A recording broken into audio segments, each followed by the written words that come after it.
The exact process of how an altered item is born eludes us.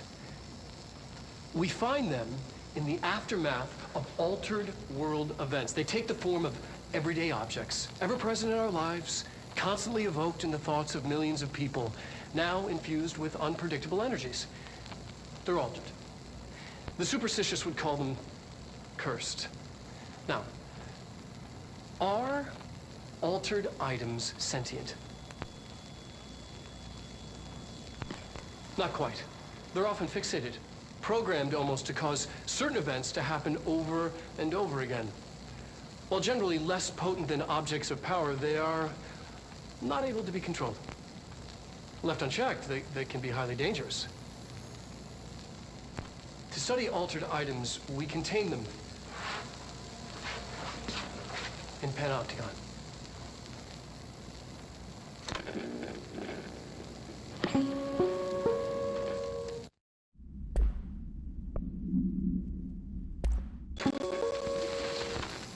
There is a curious correlation with the yet unknowable forces intruding upon our world in the form of altered world events.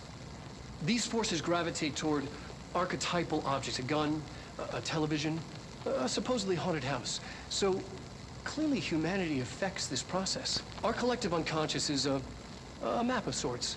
We hold the key, but we don't know how to use it.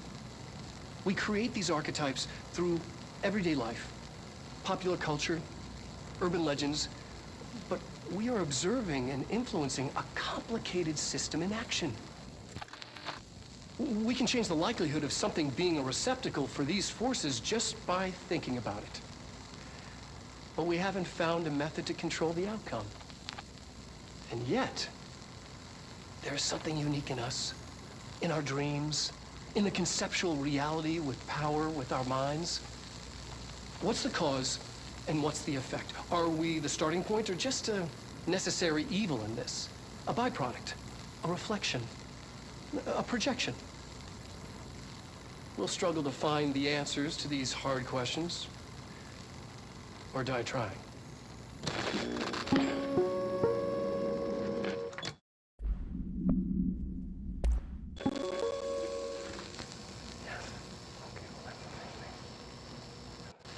The astral plane. Similar to an iceberg, what you see is not what you always get. Regardless, this place is vitally important to the Bureau. Most information on the astral plane is classified, but we can talk in broad strokes, keeping in mind that these are staggeringly complex systems, and simplification does them no justice. Now, the white non-space, the ever-present inverted black pyramid. The board, all linked, intrinsically tied to the oldest house, tied to the director, the process of choosing a director, tied to all objects of power in terms of who controls them. Yes.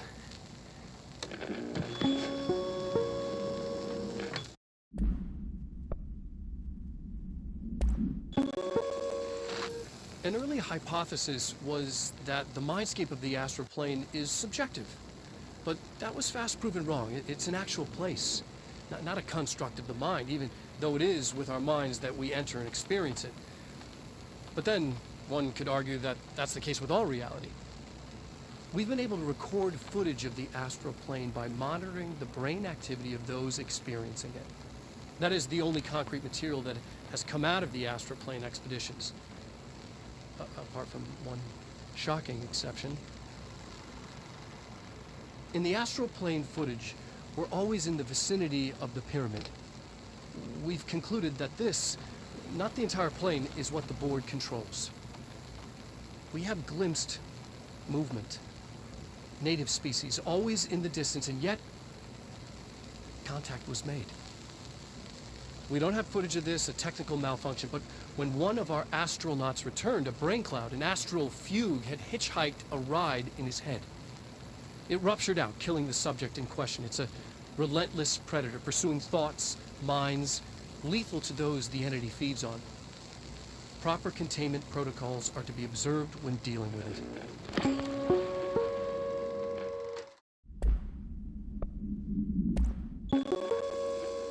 are areas in the oldest house where, under the right conditions, when the frequencies match, other dimensions leak in. We call these areas thresholds.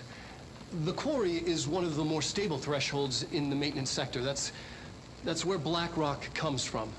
Extra-dimensional matter. It has the unique property of blocking out a lot of frequencies. A good thing. It keeps things stable, contained. Think of it as paranatural lead. Our research involves many dangerous things we absolutely need to keep in check. That's what the Black Rock Line fire breaks are about. The panopticon container cells. Sorry to interrupt, sir, but I need the code for the quarry elevator. Oh, Emily, the codes. Black Rock 665.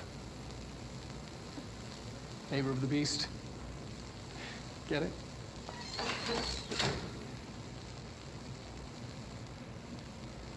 We can do that again if you...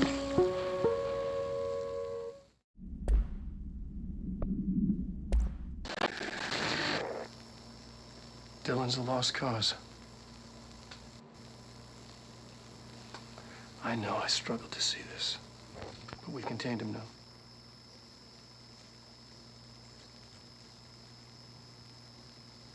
I wish I had sided with Marshall. Back when it's just one person. So many dead.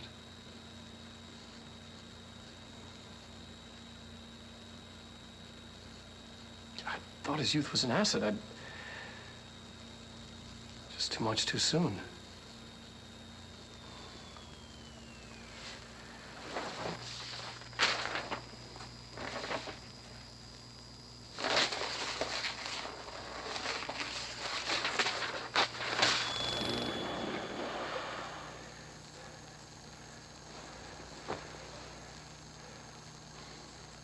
Effective immediately. I'm setting up a new department. Dimensional research in the research sector. Transferring the slide projector there. That's where my focus will be now. The ordinary site remains as is. We'll be back to...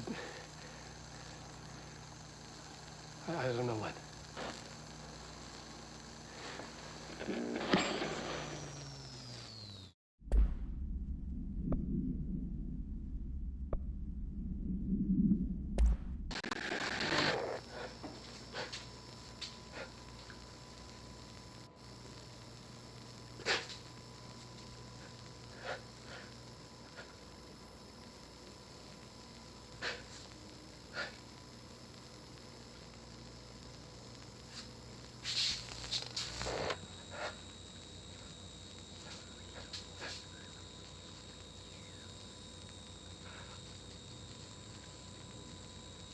I'm Dr. Casper Darling, and this is my final message.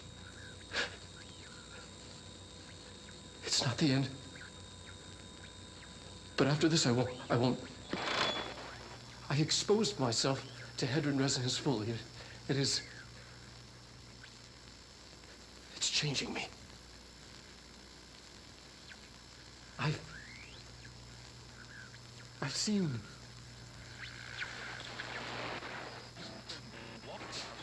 I've been shown so much. Slidescape 36 was where Hedron stopped the spread of another. It's terrifying. It really is. It's another source of resonance. Trench was exposed to this other. It will now spread.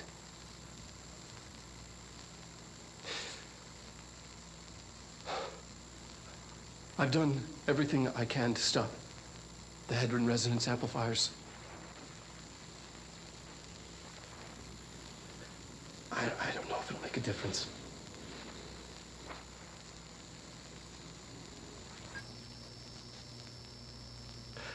I won't be here when it happens. I should have told Emily more.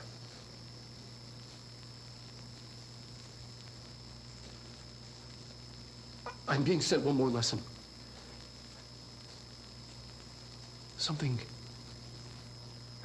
wonderful, I think.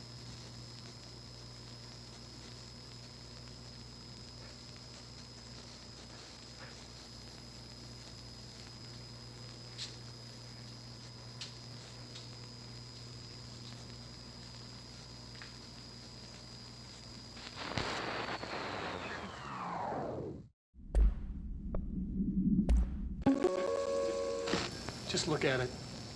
8 inches wide and capable of storing a whopping 80 kilobytes. Stolen by our friends at the CIA, the disk held the launch codes to Soviet nukes. This is not the disk, of course, but one exactly like it. A perfect fusion of concepts vibrating in the Cold War era collective unconscious. A receptacle. It is a receptacle for dangerous energies to hone in on. And they did. We don't have the details, but when things started flying around the disk, it was transferred to us. It's an object of power. OOP. Oops. Oh, and it can launch things telekinetically through the air. To date, we've launched maybe 3 dozen pencils. And once, we even launched a cup.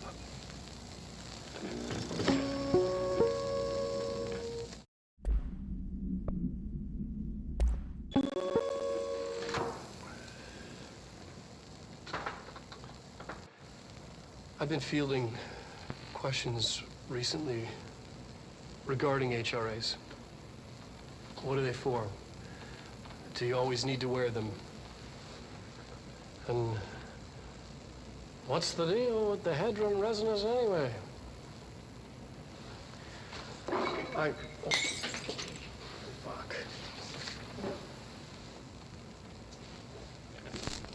Despite what you may have heard, HRAs are not monitoring devices.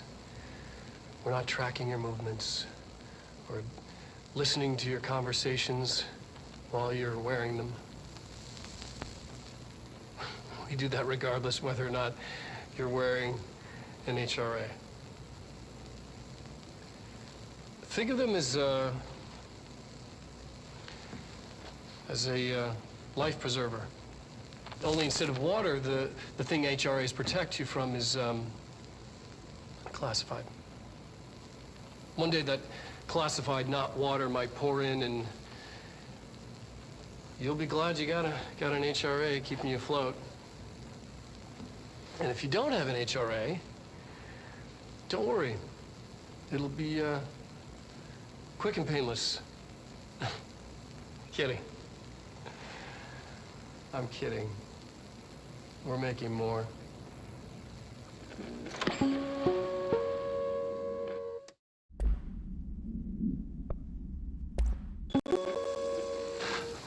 Yes. Expedition 3. We located the source of the resonance in Slidescape 36. It is an entity, a living organism of a considerable mass. I've named it Hedron based on its physical shape, the part that we can perceive. I honestly think there's the resonance it emits, the frequencies. We've never seen anything like it. We've built a container for it, and we brought it in. This changes everything. It's beyond our understanding. We have brought so many questions with us through that hole in the wall. I will dedicate. I'm never going home. Okay.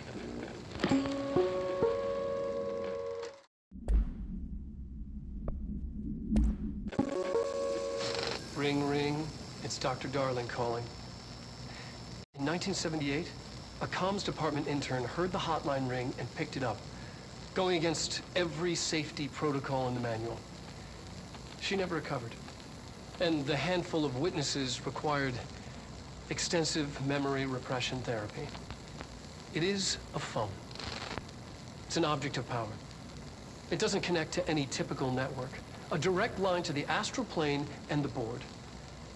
And my hypothesis is, under the right conditions, to other planes of existence as well. Our very own Ouija board. Only the director can answer it safely, and what he hears is kept classified.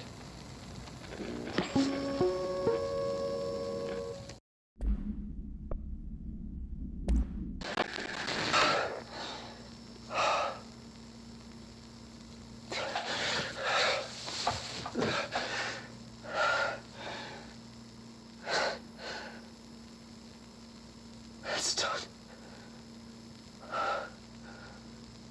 With just one large-scale HRA.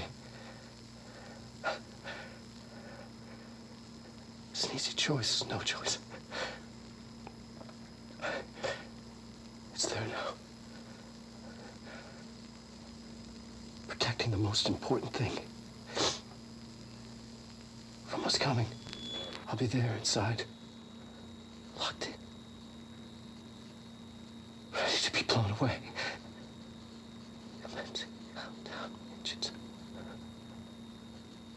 Ready for the journey.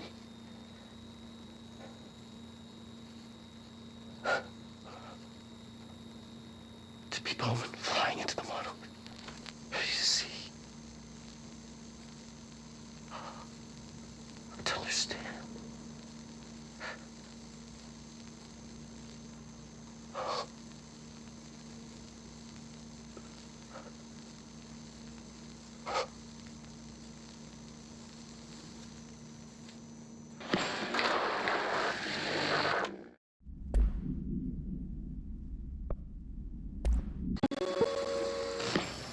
Objects of power can cause or be results of AWE's altered world events, intrusions upon the perceived reality.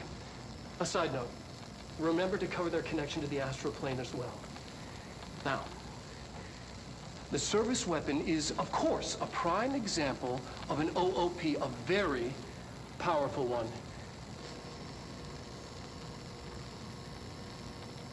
Ingrained in the Bureau's DNA, a key component in our prime candidate program. Come out of that Russian roulette a winner and you're it. Lose and you're, well, fired. Thank you. I'm Dr. Darling, head of research, Federal Bureau of Control.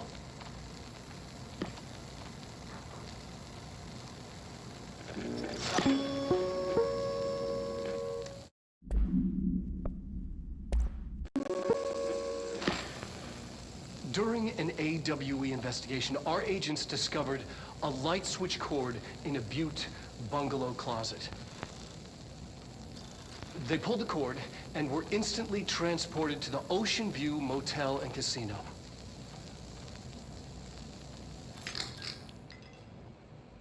Dream like haze. Whoa. Inside, they found a door marked with an inverted black pyramid. And just like that, it led back to the oldest house, some 2,000 miles from Montana. Now we're finding the cord in increasing numbers throughout the Bureau. Somehow the two places, they became in tune to each other. The actual physical location of the Oceanview is a mystery. Stepping beyond its walls has so far proven impossible. A place of power, like the oldest house.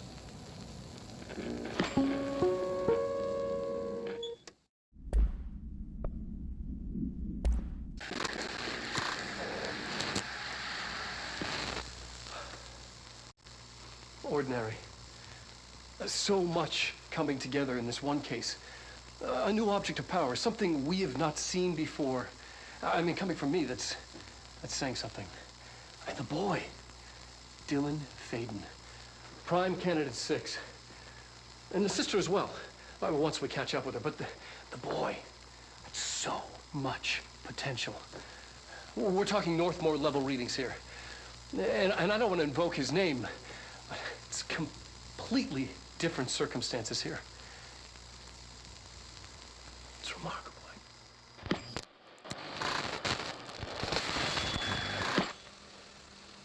There was an incident. Yes.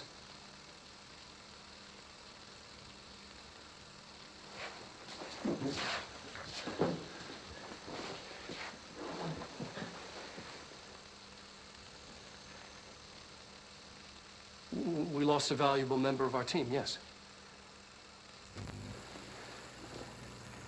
Excessive force. Dylan has so much. But he's just a kid. I'll take the blame. He needs some slack. I mean, boys will be boys.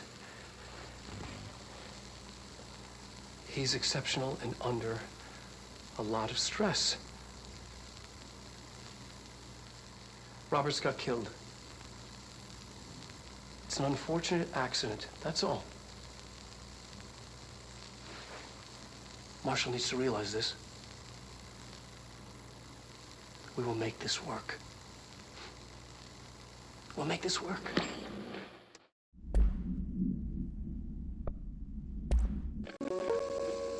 Welcome to the research sector of the Federal Bureau of Control. I'm Dr. Casper Darling, head of research. Somebody thought this video would make for great internal communications. I'm looking at you, Mr. Tomasi. So, this is where the magic happens. Anyway, I've been here for 24 years now. I've always been here. And through those years, we've made astonishing discoveries, authored studies of grave importance, and in all this work, there is one thing we know, and that's how little we truly know. Rest assured, we're committed to keep pushing the known laws and borders of reality, and to make the Bureau proud. So, welcome. Assuming you have the necessary clearance, and do follow the safety protocols. Read the manual. Otherwise, bad things will happen.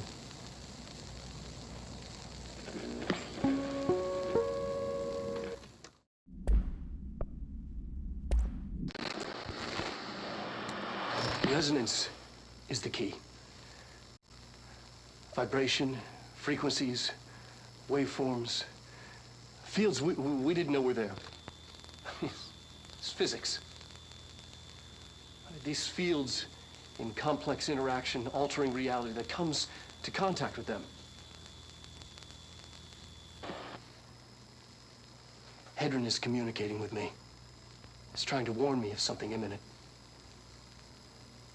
I've been using every known method to analyze the data. Exposing myself to it. I'm seeing things and overcome by compulsion. It's not just data, it's protection. It's benign.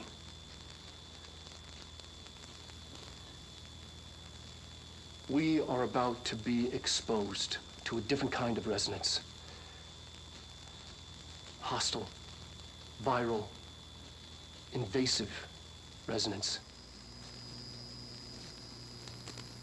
That's what the Hedron resonance amplifiers are for. Taking the protection Hedron can provide us and keeping us from being wiped out.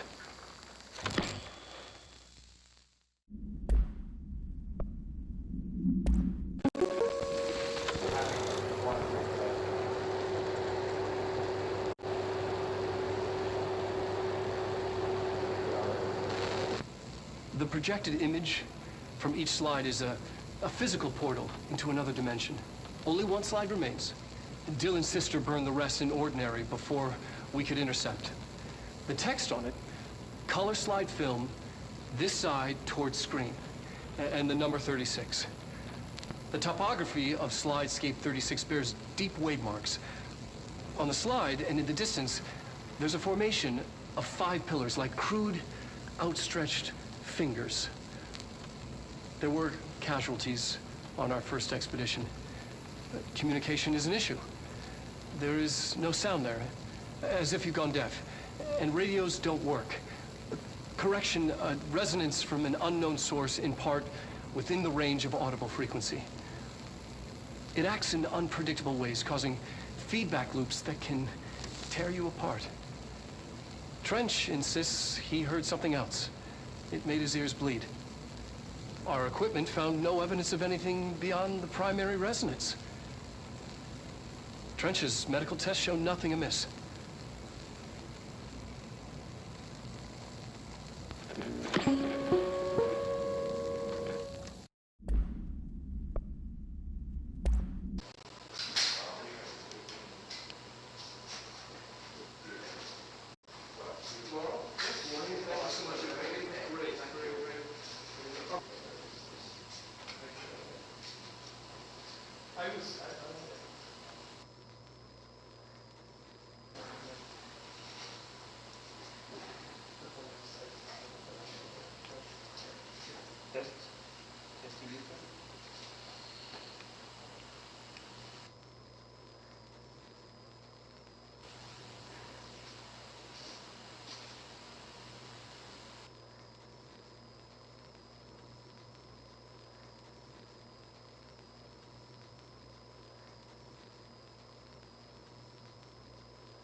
August 4th, 1964, we discovered the oldest house while investigating a suspected altered world event case in the New York City subway tunnels.